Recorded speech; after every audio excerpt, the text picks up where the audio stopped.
আজকের রেসিপি একটা দারুণ স্বাদের ফিশ তন্দুরি রেসিপি, যেটা আমি পমফ্রেট মাছ দিয়ে বানিয়েছি। আর এটা কিন্তু কোনো বারবিকিউতে বা ওভেনে নয়, একদম গ্যাস ওভেনে বানানো তাওয়াতেই এই ফিশ তন্দুরিটা বানিয়েছি। চলুন দেখে নেওয়া যাক এই পমফ্রেট মাছের তন্দুরিটা বানাতে কি কি লাগছে। তার ডিটেলস কিন্তু আমি এখানে ইনগ্রিডিয়েন্ট লিস্টে দিয়ে দিয়েছি। এই পমফ্রেট তন্দুরিটা বানানোর জন্য আমি এখানে নিয়ে নিয়েছি এরকম 3খানা পমফ্রেট মাছ। আমি এরকম গোটা মাছ নিয়েছি। মাছগুলোকে ভালো করে ধুয়ে একদম ড্রাই করে পুছে নিয়েছি। এবার আমি এই মাছের মধ্যে দেখুন ঠিক এইরকমভাবে একটু কেটে নিচ্ছি, যাতে মাছের মধ্যে খুব ভালো করে সমস্ত মশলা নুন ঢুকতে পারে। মাছের দু পিঠই আমি এরকম ছুরি দিয়ে দেখুন একটু লম্বা করে এভাবে কেটে নিয়েছি। এবং এইভাবেই আমি 3খানা পমফ্রেট মাছের প্রত্যেকটা মাছেরই এরমভাবে আমি কেটে নিয়েছি। এবার আমি মাছের মধ্যে দিয়ে দিচ্ছি একটু পাতিলেবুর রস। পাতিলেবুর রসটা দিয়ে দিলে মাছের মধ্যে কোনো রকম গন্ধ থাকে না। আমি একটা বড় অর্ধেক পাতিলেবুর রস দিয়ে এই মাছগুলোর গায়ে খুব ভালো করে লাগিয়ে এগুলোকে একটু এভাবেই 5 মিনিটের জন্য একটু ম্যারিনেট করে রেখে দিলাম। এই সময়তে আমি একটা মশলার পেস্ট বানিয়ে নিয়েছি। আমি মিক্সার গ্রাইন্ডার জারের মধ্যে নিয়ে নিয়েছি আমি এরকম 10টা রসুনের কোয়া। এরই সাথে আমি নিয়ে নিয়েছি একটা 1/2 ইঞ্চি ছোট্ট একটা আদার টুকরো। এর সাথে আমি নিয়ে নিয়েছি 1 মুঠো একটু ধনে পাতা, আর নিয়ে নিয়েছি আমি 3টে কাঁচা লঙ্কা। এই সমস্ত কিছু একদম জল ছাড়া একটা শুকনো একটা এরকম ঘুরিয়ে পেস্ট বানিয়ে নিয়েছি। দেখুন একটুও কিন্তু জল দিইনি, জল ছাড়া এটা একটা পেস্ট আমার রেডি। এটাকে এবার আমি একটা মিক্সিং বোলের মধ্যে নিয়ে নিচ্ছি। এর সাথে আমি আরও নিয়ে নিচ্ছি এরকম জল ঝরানো টক দই। আমার এখানে প্রায় 2 টেবিল চামচ জল ঝরানো টক দই রয়েছে। আমি চা ছাঁকনির মধ্যে জলটাকে ঝরানোর জন্য বসিয়ে দিয়েছিলাম, এটাকেও আমি দিয়ে দিলাম। এবার আমি এর মধ্যে দিয়ে দিচ্ছি স্বাদ মতো নুন, দিয়ে দিচ্ছি আমি 1/2 চামচ একটু হলুদের গুঁড়ো। এরই সাথে আমার আরও যাচ্ছে 1/2 চা চামচ ধনের গুঁড়ো, দিয়ে দিচ্ছি আমি অল্প একটু গুঁড়ো লঙ্কা, আর কালারের জন্য আমি দিয়ে দিচ্ছি আলাদা করে একটু কাশ্মীরি লাল লঙ্কা। এরপর আমি এর মধ্যে দিয়ে দিচ্ছি 1/2 চা চামচ একটু জিরের গুঁড়ো, আর দিয়ে দিচ্ছি আমি তন্দুরি মশলা। তন্দুরি মশলাটা একটু বেশি দিচ্ছি, আমি এখানে প্রায় 1 চা চামচ ভরে একটু তন্দুরি মশলা দিয়ে দিলাম।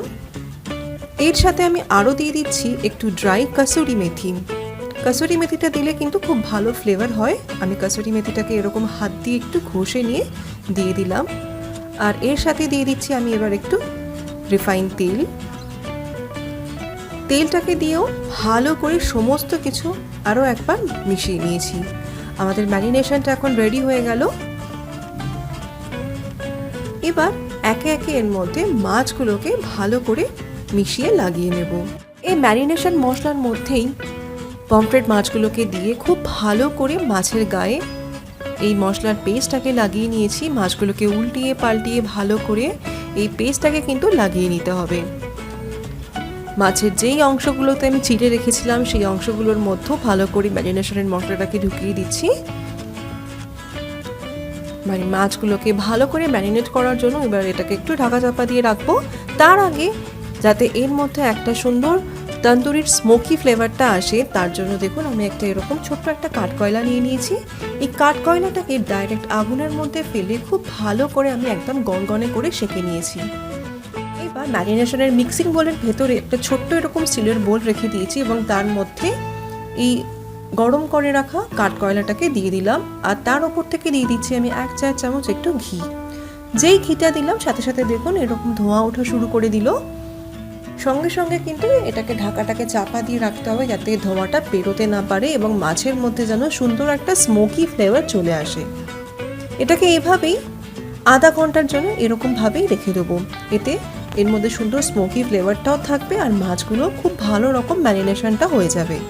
মাছগুলো এইরকমভাবেই আধা ঘন্টার জন্য দেখুন ম্যারিনেশন হয়ে গেছে। আমি কাঠকয়লার বাটিটাকে ওপর থেকে তুলে নিলাম। এবার আমি মাছগুলোকে একে একে ফ্রাইং প্যানের মধ্যে ফ্রাই করে নেবো। তার জন্য আমি ফ্রাইং প্যানের মধ্যে পর্যাপ্ত পরিমাণে একটু রিফাইন তেল দিয়ে দিচ্ছি। তেলটা খুব ভালো মতো গরম হতে হবে। এবার তেলটা ভালো মতো গরম হলে মাছগুলোকে আমি ফ্রাইং প্যানের মধ্যে দিয়ে দেবো। আমি 2টো করে মাছ করছি। মাছের মধ্যে মশলাগুলোকে ওপর সাইডে এরকম ভালো করে লাগিয়ে নিয়েছি। এবার এক একটা পিঠ আমি 2 মিনিট করে একটু হতে দেবো। একটা সাইড আমি 2 মিনিট করে হতে দিয়েছি। 2 মিনিট পর মাছগুলোকে উল্টে দিচ্ছি। তার জন্য দেখুন আমি এরকম 2খানা হাতার সাহায্যে মাছগুলোকে উল্টিয়ে দিচ্ছি, না হলে কিন্তু মাছটার মধ্যখান থেকে ভেঙে যাওয়ার চান্সেস থাকবে। খুব সাবধানে উল্টাতে হবে। দেখুন এবার উল্টিয়ে এই পিঠটাকেও আমি আরও 2 মিনিটের জন্য একটু ভেজে নেব। ওপর থেকে এরকমভাবে তেল দিয়ে দিচ্ছি আর মাছের ম্যারিনেশনের মশলাগুলো ওপর থেকে একটু দিয়ে দিচ্ছি। এইভাবেই আবার খানিকক্ষণ পর আরও 2 মিনিট পর আবার মাছের এই পিঠটাকে উল্টে দেবো। এইভাবেই যতক্ষণ না মাছটা সুন্দর ভালোভাবে ভাজা ভাজা হয়ে যাচ্ছে ততক্ষণ কিন্তু এইভাবেই একটু এপিট ওপিট করে কিন্তু তাওয়ার মধ্যে আমি এটাকে পুরো রান্না করে নিয়েছি।